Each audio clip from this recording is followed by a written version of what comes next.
A rádio e a TV Brasil Espírita apresentam Aprendendo com Jesus.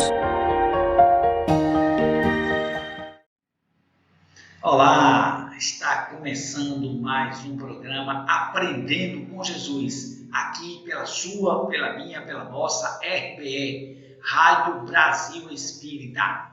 Você sabe, são encontros semanais que nós temos para falar sobre o nosso mestre, para aprender com ele. Por isso que o programa é Aprendendo com Jesus. Nós sempre estamos tentando responder as perguntas: quem é Jesus e o que Jesus ensina? Para isso, nós consultamos diversas fontes de pesquisa, nós lemos vários livros juntos, ouvimos música, histórias, entretenimento para mim e para você, mas acima de tudo, estudo, para que nós possamos juntos aprender com aquele que é o mestre das nossas vidas. Por isso que o programa é Aprendendo com Jesus. Vem comigo, aguardo você. Está começando o nosso programa.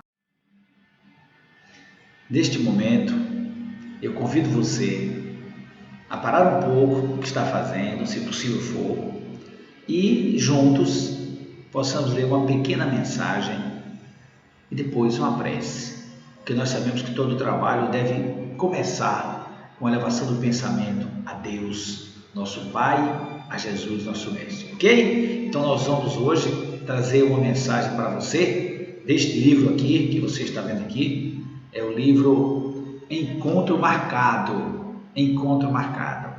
Tá? A mensagem está no capítulo 29. Não te impacientes. Do Espírito Emmanuel, através do nosso querido Chico Xavier.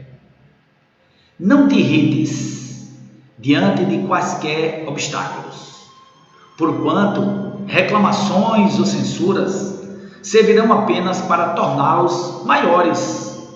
Quase sempre, a longa expectativa em torno de certas concessões que disputamos não é senão o amadurecimento do assunto, para que não falhem minudências importantes. Dica para nós: não reclamar, fazer a nossa parte, confiar em Deus e saber que existe um plano maior para a nossa vida. E esse plano é da felicidade, porque Deus é pleno amor. Agora, eu te convido para que juntos nós possamos fazer uma prece para a nossa atividade do programa Aprendendo com Jesus. Senhor Jesus, Divino Mestre, em nome de Deus e em Teu nome, Senhor, rogamos por todos do planeta, encarnados e desencarnados. Rogamos, Senhor Jesus, a Tua misericórdia, o Teu amor, para as nossas atitudes pequenas, inferiores, ainda distantes do amor. Mas rogamos também a Tua inspiração para aquelas atitudes nossas, aquelas ações que nós já conseguimos fazer no bem. Estamos vivendo um momento especial, Senhor, um momento de desafio para a humanidade. E neste momento, a Tua presença, o Teu apoio e o Teu amor é fundamental para todos nós. Nos inspira hoje e sempre, que assim seja.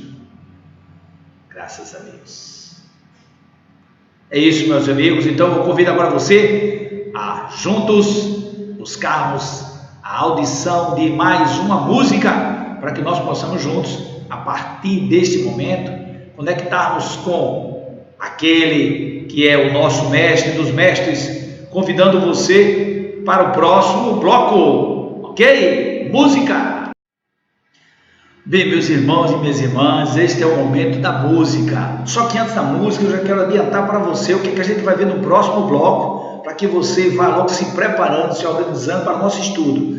No primeiro momento, falando sobre Jesus, a pergunta: quem é Jesus? Quem é Jesus? Quem vai nos ajudar a responder é Severino Celestino da Silva, neste livro, O Evangelho e o Cristianismo Primitivo. Nós vamos ler aqui com ele e comentar a mensagem que ele traz para nós sobre Jesus. A pergunta: Jesus é Deus?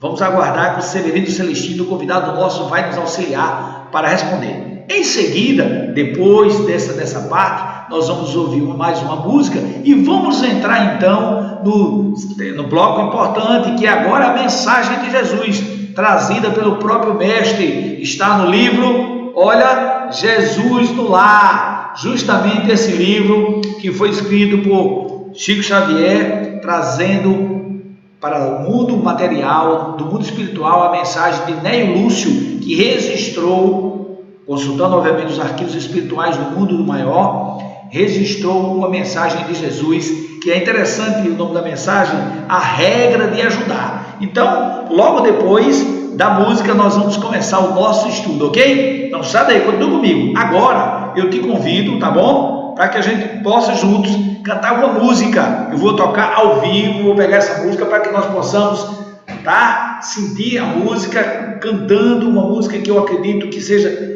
muito importante para todos nós, que é a música Cristo, Vencer Meu Amigo. Uma música que nós compomos há um tempo atrás, que já esteve inclusive no Cumbrage, né?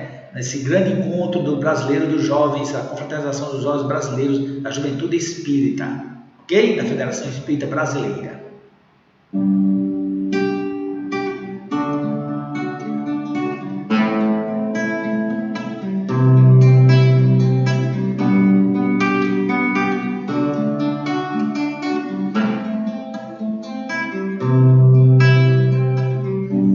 Eu penso em cada momento em que eu estive sozinho nessa vida, às vezes em total desalento, sem saber aonde ir, sem saída.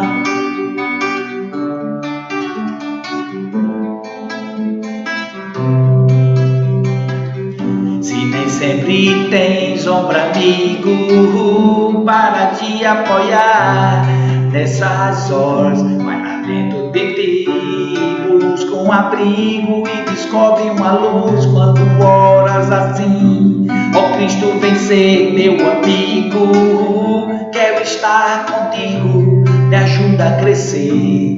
Ó Cristo, vencer meu amigo, quero estar contigo, para o que der e vier.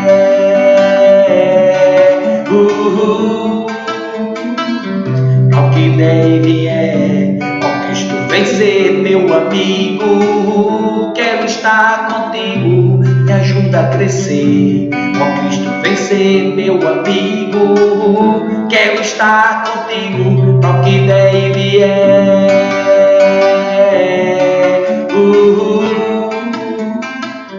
Ao que der e vier.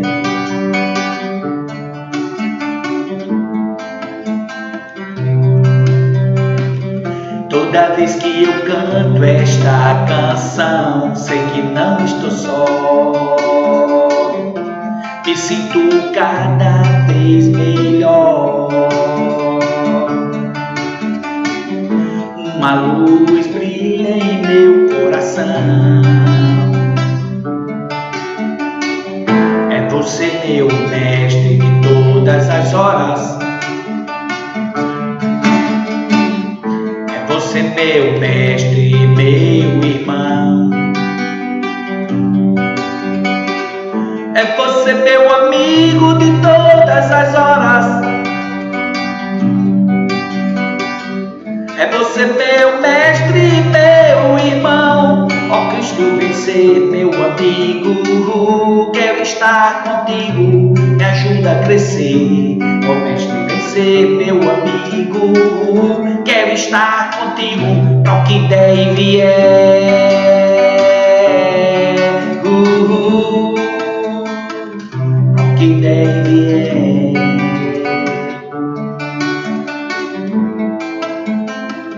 Para o que der e vier. Obrigado, Jesus! É o mestre nosso, é o mestre de luz. Gostou da música? Continue comigo. Agora, o próximo bloco, nós vamos estudar juntos. Bem, meus irmãos, neste momento agora de estudo, nós vamos buscar responder a pergunta: quem é Jesus? Você sabe que o nosso roteiro é esse. Quem é Jesus? O que Jesus ensina? Esse é o roteiro nosso, do nosso programa, que nós queremos passar o tempo possível que for encarnado, buscando entender e compreender, tentando responder para mim mesmo, com a sua colaboração, você fazendo a sua reflexão e a minha, para nós entendermos quem é Jesus, o que Jesus ensina. Nesse momento agora, nós vamos responder a pergunta, buscar responder a pergunta, quem é Jesus? E convidamos para nos auxiliar na resposta a essa pergunta, nada mais, nada menos do que Severino Celestino, neste livro aqui, ó, Severino Celestino, tá? Olha mais com calma, Severino Celestino, trazendo o Evangelho e o Cristianismo Primitivo, ele que é um ex-seminarista, pesquisador estudioso do hebraico e das religiões, principalmente do judaísmo, base de todas as religiões cristãs, né? Ele também é tradutor estudioso da Bíblia, buscando sempre sua essência e conteúdo divino em sua língua original, o hebraico. Nesta obra, o autor reavalia e apresenta novos conceitos do Evangelho, voltando à história que foi vivida por Jesus e seus discípulos no século I, no século I. Então, nós vamos agora, né? Eu separei hoje para a gente estudar junto, aprender junto, ler um pouco. Nós separamos o capítulo 3, uma pergunta: Jesus é Deus? E Severino responde da seguinte forma: ainda não está bem claro entre os cristãos a questão que se refere ao fato de Jesus ser ou não Deus. Esta dúvida foi criada através dos tempos e dos fatos que sucederam à passagem de Jesus entre nós. As determinações criadas e aprovadas nos diversos concílios realizados pela Igreja Católica Romana foi um fator de muita importância para criar a ideia de que Jesus é Deus. Olha aí a história, a gente começando a compreender o concílio, aquelas reuniões que a igreja fazia para tomar as decisões dos rumos da igreja. Não temos muitas informações históricas, diz Severino, sobre Jesus, a não ser a dos evangelhos. Neles encontramos informações básicas que depois foram ignoradas pelos pais da igreja e, sobretudo, pelos concílios que criaram a divindade de Jesus e a Trindade. Assim, demonstraremos com base nos evangelhos de Jesus que ele nunca falou que era Deus. Pelo contrário, ele sempre demonstrou ser alguém, olha que interessante, que seguia a Deus e o colocava muito acima dele. Primeiramente, expomos o texto do Deuteronômio 6:4, capítulo 6, versículo 4, conhecido pelos judeus como Shema Israel, ouve, ó Israel. O texto acima no original, que Deus é único, ele afirma no original que Deus é único, o que por si só já derruba a questão da trindade criada pelos concílios. Por isso não podemos confundir Jesus com Deus.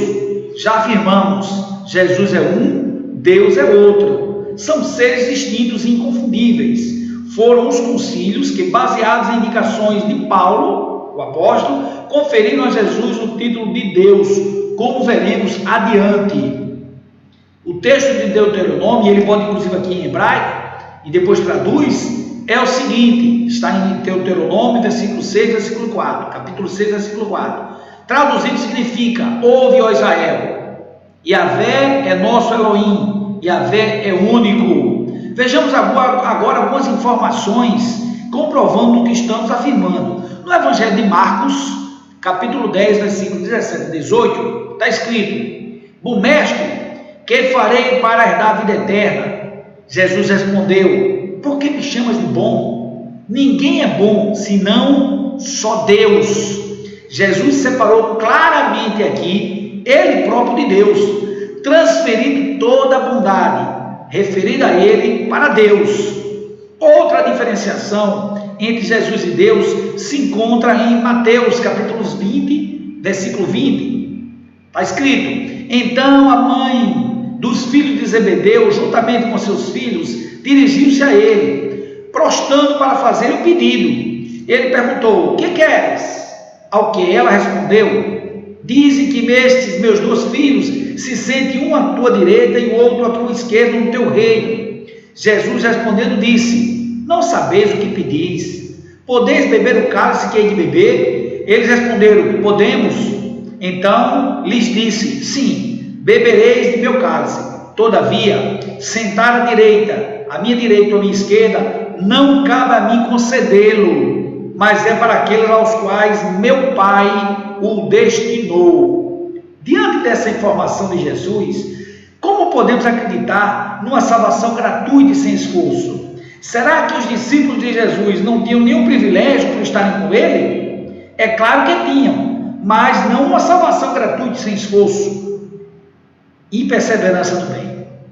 Não uma salvação sem esforço e perseverança no bem. Olha que interessante esse estudo. A gente começa a entrar um pouco mais no cristianismo primitivo, através de um pesquisador como Celestino, e a gente já começa a ter uma visão mais ampla. Está acontecendo comigo, espero que esteja acontecendo com você. Vamos continuar. E você pode, inclusive, no nosso canal do YouTube, tá? No canal da RBE, a Rádio Brasil Espírita, a TV Rádio Brasil Espírita, você pode ir lá comentar, botar o seu comentário, gostou, não gostou, o que ele está compreendendo, questione. Nós vamos estar trazendo aqui sempre diversas fontes. Não são necessariamente a nossa opinião, mas como um estudante que sou, eu estou querendo buscar aqueles que andaram mais do que eu, que caminharam mais do que eu, como é o caso do Severino Celestino, que é um pesquisador bíblico espírita, né? Interessante, e espírita também. Bom, aí o que acontece? Está aqui bem claro. Será? É importante refletir sobre isso. Será que essas informações já não dá para a gente ficar pensando um pouco para aprofundar o assunto? A proposta é essa. É estimular você e a mim a ir mais fundo para entender quem é Jesus. Continuando, mais uma diferenciação colocada por Jesus está em Mateus capítulo 24, 36 e em Marcos 13, 32. Daquele dia e da hora ninguém sabe, nem os anjos do céu, nem o Filho, mas só o Pai. Em Mateus 26, 39, Jesus fazia mais uma revelação que o diferencia de Deus. Ele disse naquele texto, registrado por Mateus, meu Pai, se é possível, afasta de mim este cálice, contudo não seja feito como eu quero, e sim como tu queres. No Evangelho de Lucas, capítulo 23, versículo 46, Jesus reforça ainda essa diferença entre o Filho e o Pai, entre ele, o Filho, e Deus o Pai. Quando ele diz, Pai, em tuas mãos entrego o meu espírito. Naquele momento que Jesus estava na crucificação, concluindo naquele momento a sua missão enquanto encarnado, porque depois ele voltava, ressuscitou ao terceiro dia, voltou para estar com os discípulos por mais de 40 dias, conversando, dialogando, ensinando, encontrou com eles no caminho de Emaús. Você sabe toda a história, a gente está só lembrando um pouco para a gente ter uma ideia. Então, aqui, depois de ele dizer, Pai, em tuas mãos entrego o meu espírito, como poderia Jesus entregar o espírito a ele mesmo, se ele fosse Deus? Pergunta de Celestino, que nos leva à reflexão. E aí, finalmente, no Evangelho de João, capítulo 5, versículo 16 e 17, e você sabe que o capítulo 5, ele inicia o Sermão do Monte, capítulo 5, 6 e 7, né? E aqui estamos no começo, numa crítica por parte dos judeus sobre as coisas que Jesus fazia no sábado. Havia uma crítica deles, que Jesus curava no sábado, Jesus pregava no sábado. Ele responde, meu Pai trabalha até agora, e eu também trabalho. Em João, capítulo 16, versículo 28, está dito, vim do Pai, e entrei no mundo, todavia deixo o mundo e vou para o Pai. Olha, são, digamos assim, é uma maneira muito interessante do nosso querido Celestino trazer, para que a gente reflita, com base nos próprios registros dos textos evangélicos, de João, de Marcos, de Lucas e de Mateus, os 4 principais evangelistas, porque nós temos também cartas, né, de Tiago, temos carta de Pedro, carta do próprio João, de novo, as cartas de Paulo, tudo isso, mas nos 4 evangelhos, ele está trazendo a base essa. E ele diz, acrescentamos, portanto, que na declaração do capítulo 17, o Evangelho de João, Jesus faz a distinção, ele e Deus, a quem chama de Pai, ele distingue entre ele e Deus. O apóstolo Paulo contribuiu bastante através dos conceitos registrados em suas cartas para que os seguidores do cristianismo adotassem a crença de Paulo de uma forma literal, aceitando o princípio de que Jesus é Deus. Então Paulo foi que contribuiu para que essa ideia é uma visão de Celestino, tá? Ele vai mostrar por que isso aqui no livro. Depois foram os concílios que adotaram de vez esse conceito, né? Você sabe que aquelas reuniões da Igreja Católica que decidiu junto da Igreja, né? Estabelecia determinados dogmas, tomava decisões, e os concílios fizeram isso. Então agora Celestino nos convida, vamos analisar na sequência desse texto o que ele está afirmando, né? Ele diz: Paulo ensinou que Jesus era um ser celestial divino, pré-existente, criado como primogênito de toda a criação divina. Existia sob a forma de Deus e era igual a Deus. Veja o que ele afirma na sua carta aos Colossenses, capítulo 1, versículo 15 e 16. Ele diz: Ele é a imagem de Deus invisível, primogênito de toda criatura, porque nele foram criadas todas as coisas, nos céus e na terra, as visíveis e as invisíveis, tronos, sabedorias, principados, autoridades, tudo foi criado por ele e para ele. Está lá, mais uma vez repetimos, Colossenses capítulo 1, versículo 15 e 16. Bom, aos Filipenses, né, Paulo é mais enfático ao afirmar: ele, estando na forma de Deus, não usou do seu direito de ser tratado como Deus, mas se despojou, tomando a forma de escravo, tornando-se semelhante aos homens, reconhecido em seu aspecto como homem, abaixou-se, tornando-se obediente até a morte sobre uma cruz. Paulo vai ainda mais longe, quando forçou o que Celestino afirma aqui. Paulo forçou os conceitos das passagens bíblicas dos profetas, referentes ao Senhor Deus de Israel, como se fossem conceitos referentes a Jesus. Acompanhe o que Deus declara pelo profeta Isaías, 45, capítulo, versículo 22 e 23. Voltai-vos para mim e sereis salvos, todos os confins da terra, porque eu sou Deus e não há nenhum outro. Esse texto reforça o que está escrito no Deuteronômio 6:4, como disse lá no começo: ouve Israel, Deus, eu sou o teu Deus, Deus único, está lá. Na sequência, Deus fala ao profeta afirmando: eu juro por mim mesmo que sai da minha boca é a verdade. O que sai da minha boca é a verdade. Uma palavra não voltará atrás. Com efeito, diante de mim se dobrará todo o joelho, toda a língua jurará por mim. Paulo cita em sua carta aos Filipenses, capítulo 2, versículo 10 e 11, esse mesmo versículo de Isaías, porém ele muda a referência que está feita para Deus, para o Senhor Jesus como Cristo. Confira.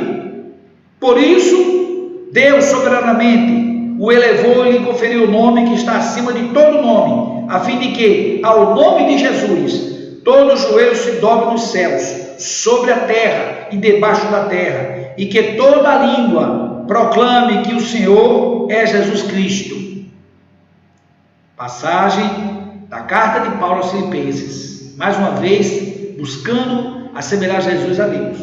O concílio de Nicéia, olha os concílios que nós falamos, o concílio de Nicéia, reunião da igreja, no ano de 325, por exemplo, estabeleceu a divindade de Jesus e oficializou o princípio da trindade, já existente na Didaqué. O que é a Didaqué? É conhecida como o ensino dos apóstolos, uma espécie de catecismo criado pelos apóstolos para a orientação dos primeiros cristãos. Ou seja, os apóstolos, criaram uma espécie de catecismo para orientar quem estava começando, e lá ele já falava, nesse aqui, da trindade segundo, obviamente, o concílio de Nicéia, que aconteceu no ano de 325, tá bom? Para concluir, faltam só 2 parágrafos para a gente concluir esse capítulo. Juntos nós lemos o capítulo 3, olha que interessante, o capítulo todo lido para você depois rever no vídeo do YouTube, assistir de novo, comparar, examinar, pesquisar, confronta o que eu estou dizendo, isso é muito importante.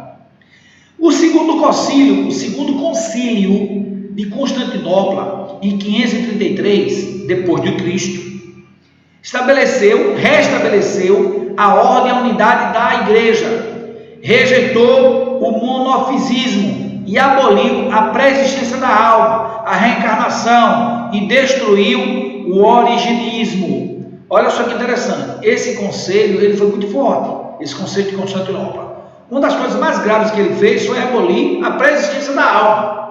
A visão, então, a partir da igreja daquele momento, a alma era criada no momento do nascimento do corpo, quando não era esse entendimento anterior. Tanto é que Jesus fala, já falava, aquela passagem famosa em que ele faz a referência de que Elias, João Batista, Elias já tinha vindo, e ele, reencarnação, os apóstolos perguntando a ele, que chegaram a essa conclusão, porque Jesus disse que Elias havia de vir e já veio, que fizeram com ele o que não devia, o que não queria. O que foi João Batista quando foi decapitado. Bom, aí o que acontece? Aqui eles eliminam a reencarnação, eles mantêm então, estabelecem a ordem e a unidade na igreja, tá? Criação, olha que interessante, é muito profundo isso, mas aí você pode estudar com mais calma, você sabe que é o capítulo 3 do livro, o Evangelho e o Cristianismo Primitivo, do Severino Celestino da Silva. É muito interessante você ler de novo, com calma e marcar, isso aqui é um estímulo para o seu estudo. E para concluir, ele diz,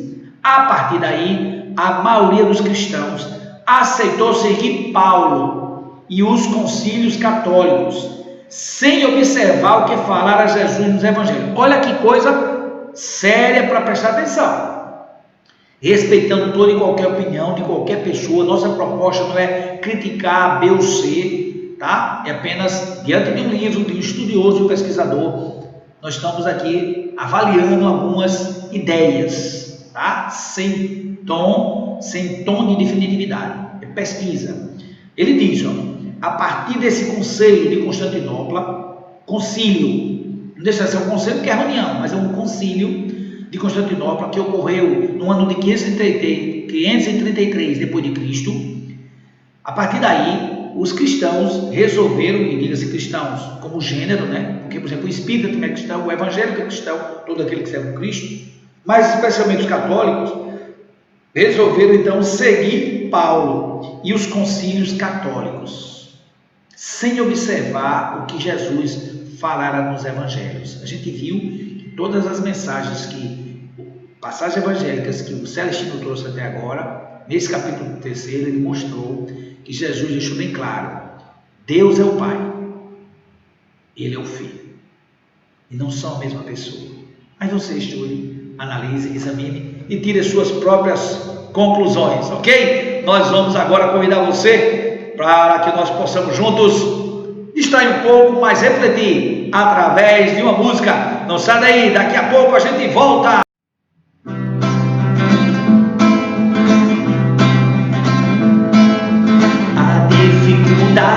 Mesmo grande, sempre passa, o amor sempre vence, a paz sempre volta, a boa disposição sempre resolve. A dificuldade, mesmo grande, sempre passa, o amor sempre vence, a paz sempre volta, a boa disposição sempre resolve. E os bons objetivos bem acalentados sempre se realizam. Os bons objetivos bem acalentados sempre se realizam. A dificuldade, mesmo grande, sempre passa, o amor sempre vence, a paz sempre volta, a boa disposição sempre resolve.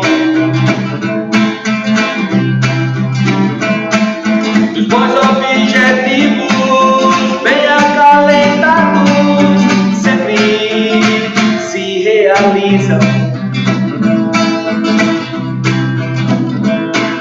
O amor sempre vence, o amor sempre vence, o amor sempre vence.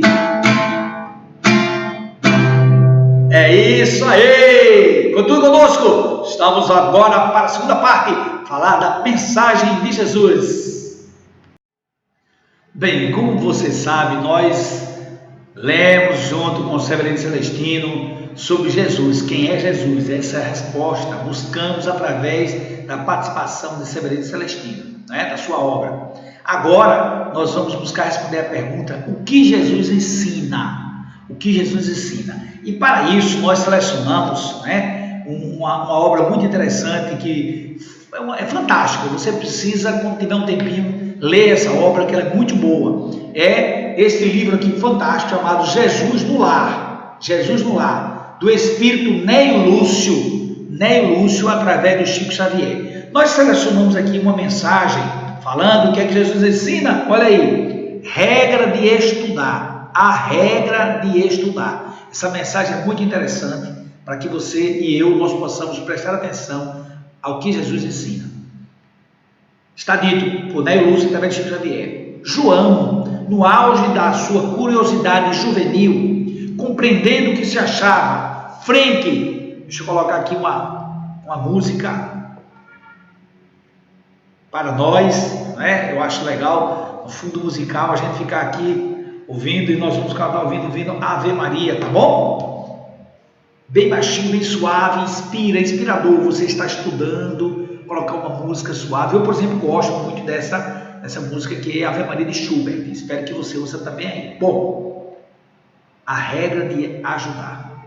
João, no auge da curiosidade juvenil, compreendendo que se achava à frente de novos métodos de viver, tal a grandeza com que o Evangelho transparecia dos ensinamentos do Senhor, perguntou a Jesus qual a maneira mais digna de se portar o aprendiz diante do próximo, no sentido de ajudar os semelhantes, ao que o amigo divino respondeu com voz clara e firme: João, se procuras uma regra de auxiliar os outros, beneficiando a ti mesmo, não te esqueças de amar o companheiro de jornada terrestre, tanto quanto desejas ser querido e amparado por ele. A pretexto de cultivar a verdade, não transformes a própria existência numa batalha em que teus pés atravessem o mundo, qual furioso combatente no deserto. Recorda que a maioria dos enfermos conhece, de algum modo, a moléstia que lhes é própria, reclamando amizade, entendimento acima da medicação. O doente conhece a doença, mas ele sabe qual é a medicação, mas ele quer amizade e entendimento de Jesus. Lembra-te de que não há corações na terra sem problemas difíceis a resolver. Em razão disso, aprende a cortesia fraternal para com todos. Jesus diz: aprende a cortesia fraternal para com todos.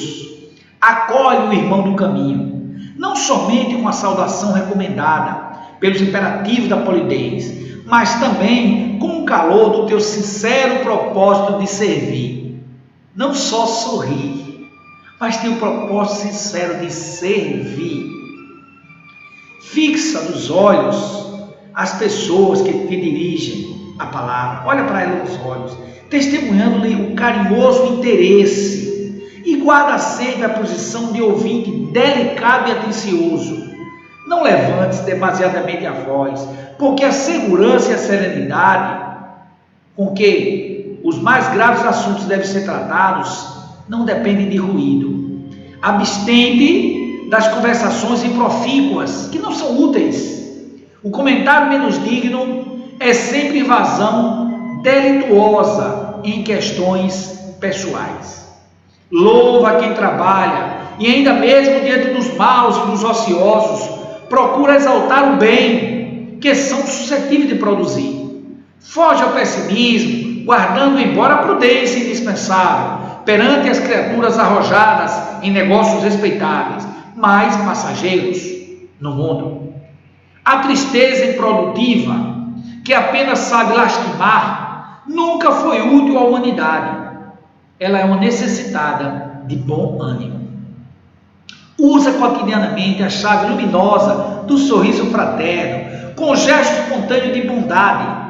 Podemos sustar muitos crimes e apagar muitos males. Olha, com um gesto espontâneo de bondade de Jesus, podemos sustar muitos crimes e apagar muitos males. E Jesus prossegue nesse ensinamento para João, evangelista, que eu estou guardando para mim.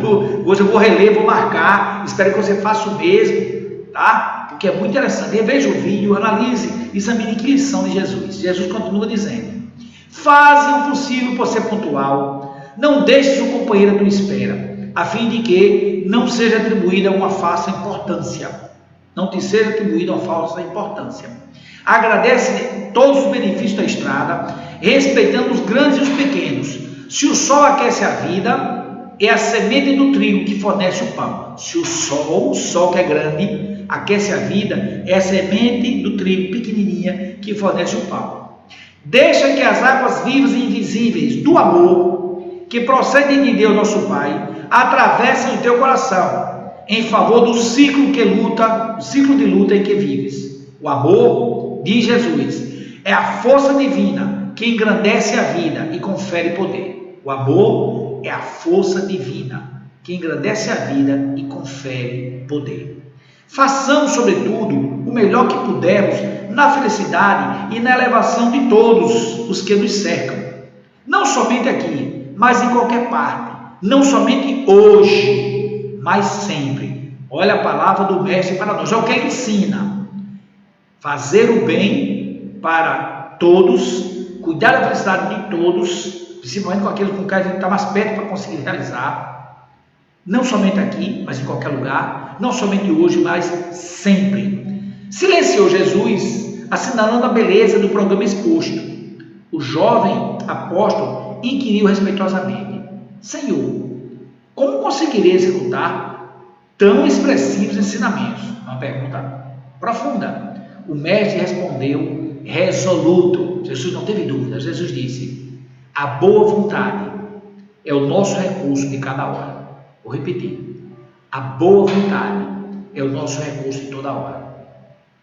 Ou seja, convite a exercitarmos a boa vontade em nós, diante de nós e dos outros. E afagando os cabelos do discípulo inquieto, encerrou as preces da noite.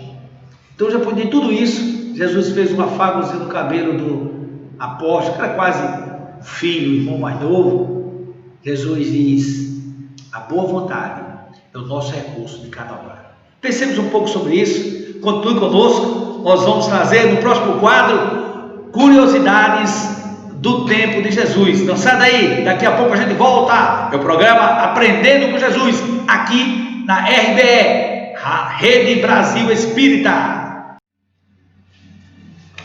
Bem, meus irmãos e minhas irmãs, já no último bloco do programa, nós vamos trazer agora para você curiosidades do tempo de Jesus, ok? Nós vamos entrar essas curiosidades aqui deste livro, Manual de Tempos e Costumes Bíblicos, ok? Este é do autor William Coleman. É muito interessante esse livro. No capítulo 1 vamos começar por o quê? Pela moradia. Está dito aqui: em meio aos ruídos, aromas e cenas domésticas de suas modestas moradias, os judeus do primeiro século de nossa era levavam uma vida tranquila, com muito aconchego familiar. O pão era assado em fornos de barro, os tios tocavam seus instrumentos na área, e à noite as casas eram iluminadas pela luz mortiça das lamparinas de azeite. A vida familiar era caracterizada por muita dignidade e carinho, regida por tradições sólidas. As casas eram de formas e tamanhos variados, pois a diferença entre a classe rica e a classe pobre era bem sensível. Não havia, diz o livro, um modelo que se pudesse apontar como sendo único, uma casa típica da Palestina, mas a dos cidadãos de posses medianas tinha algumas características em comum. Na maioria dos casos, a estrutura dessas casas era simples e pequena. A maior parte das atividades diárias dos israelitas eram ao ar livre. Então, a casa para eles era apenas um abrigo, um local para se fazer refeições e dormir. No tempo do Cristo, nosso Senhor, as casas comuns eram constituídas apenas de um cômodo, com pouquíssimo mobiliário e quase nenhum adorno. Muitas dessas casas mediam cerca de 3,5 metros quadrados. Tinham somente 2 ou 3 janelas. O assoalho era de terra batida. Todas as moradias, até mesmo as mais pobres, tinham uma escada externa que dava acesso ao telhado, que era plano. Escuta bem, telhados planos. Grande parte das reuniões da família e atividades sociais eram realizadas no telhado ou no quintal. Muitas vezes até dormiam no telhado, sob o céu estrelado, principalmente nos meses quentes do verão. Quando queriam um pouco de mais privacidade, erguiam ali no telhado uma barraquinha ou um quartinho. Guarda bem, porque na próxima semana, no próximo programa, nós vamos falar sobre os telhados planos, que Jesus, aqui e acolá você vai ouvir referência a Jesus falando do telhado, tá bom? Mensagem de hoje dos Curiosidades dos Tempos de Jesus. O programa está concluindo, queremos agradecer a sua participação, a sua audiência, a continuidade conosco. Convido você a assistir os outros programas dos nossos irmãos que tem na grade de programação da Rádio Brasil Espírita, da TV Brasil Espírita, da RBE, Rede Brasil Espírita. Entre no site www.radiobrasilespírita.com.br, pesquise, faça a sua agenda, anote os programas da Rádio Brasil Espírita dos nossos outros irmãos, não só aqui de Alagoas, como também de todo o Brasil. Eles são muito bons. Então, participe, fique conosco. Gostei muito da sua audiência, espero você no próximo programa. Fique com Deus, fique na luz, fique com Jesus. Fui!